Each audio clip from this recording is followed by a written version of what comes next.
Every year, thousands of people spend millions of dollars to intentionally place themselves in the most inhospitable environments on Earth. If you search online for the world's most dangerous places, you will find endless lists that lump completely different types of geographical threats together. A toxic wasteland is treated exactly the same as an active volcano or an isolated island. But look at this chart.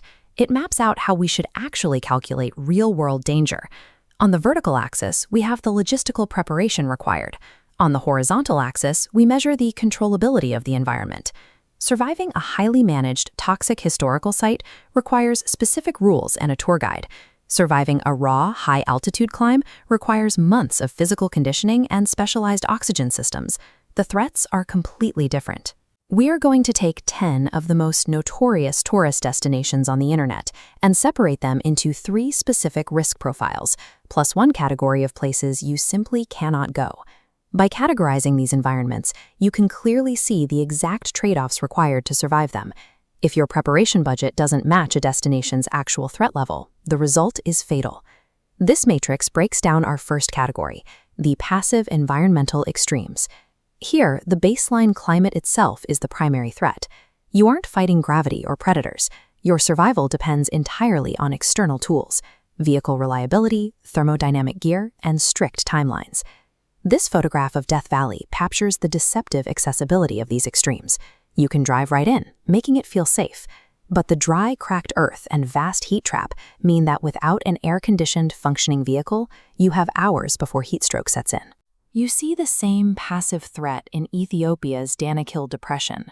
The chemistry here is fascinating to look at, but those vibrant yellow and green pools are filled with boiling acid and toxic sulfur gas. The extremes apply to cold and hyperalkaline environments as well. Surviving the negative 50-degree winters of Oymyakon, or visiting the caustic, blood-red waters of Tanzania's Lake Natron, requires almost zero physical exertion. You just stand there, but you have to be perfectly shielded from the environment. The core trade-off in this category is clear. The danger doesn't hunt you, but it is entirely unforgiving. A totally mundane inconvenience, like a flat tire, a drained battery, or a stalled engine, removes your only barrier against the climate. Because there is no backup system, that minor mechanical failure instantly escalates into a lethal situation. Our second category is the pay-to-play gauntlet. Here, tourists trade massive amounts of financial capital for high-adrenaline, globally recognized prestige. The required inputs here are steep. You're paying tens of thousands of dollars in guide fees and government permits. Look at this shot of Mount Everest. Achieving the status of summiting that peak is heavily desired, but the logistical reality is grim. Paying a commercial expedition company gives the illusion of safety, but commercialization does not neutralize deadliness. The mountain does not care how much your ticket cost when a storm rolls in. We see scaled-down versions of this dynamic elsewhere. Tourists pay budget operators for commercial access to Bolivia's narrow, crumbling death road to get proximity to raw kinetic danger.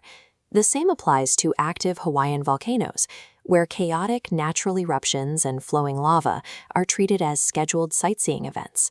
The fatal flaw of the pay-to-play category is that high demand strips away the exclusivity and actively multiplies the objective danger. Overcrowding on a narrow trail or relying on a low-budget outfitter introduces human error into an already lethal environment. In these environments, your money buys access, not invincibility.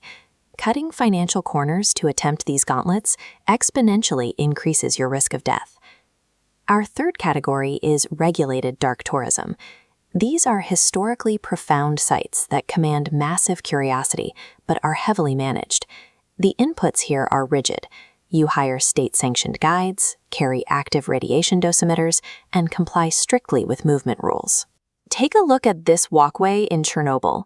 The danger here is curated. As long as you stay on the path, the actual risk is incredibly low. You are navigating a theatrical museum experience, not exploring a raw radioactive wasteland. Finally, we hit Category 4, the absolute exclusions. These are zones protected by government blockades with guaranteed hostility. Getting here requires entirely illegal inputs. You have to charter black market boats and intentionally bypass active military cordons just to make contact. North Sentinel Island is the prime human exclusion example. The isolated tribes living beneath that canopy actively and aggressively defend their borders with lethal force.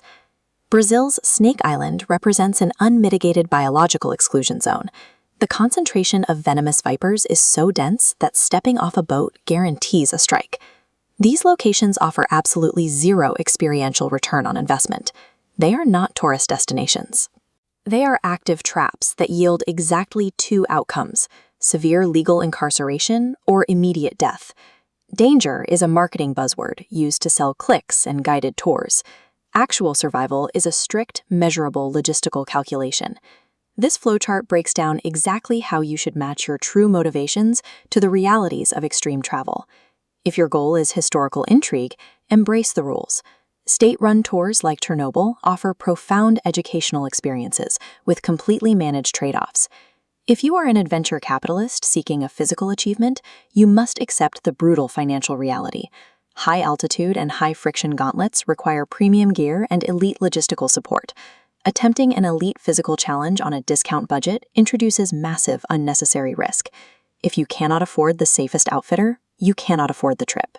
If you are traveling strictly for a visual spectacle, do not mistake a location's geographic accessibility for safety. Passive environments will kill you silently. If you plan to drive into a desert or a frozen tundra, you have to overinvest in redundant water stockpiles, secure hyper-reliable transport, and emergency satellite communication. Never visit a location solely based on internet hype. Rigorously assess the required logistical input, respect the environment's unpredictability, and budget exclusively for your own survival.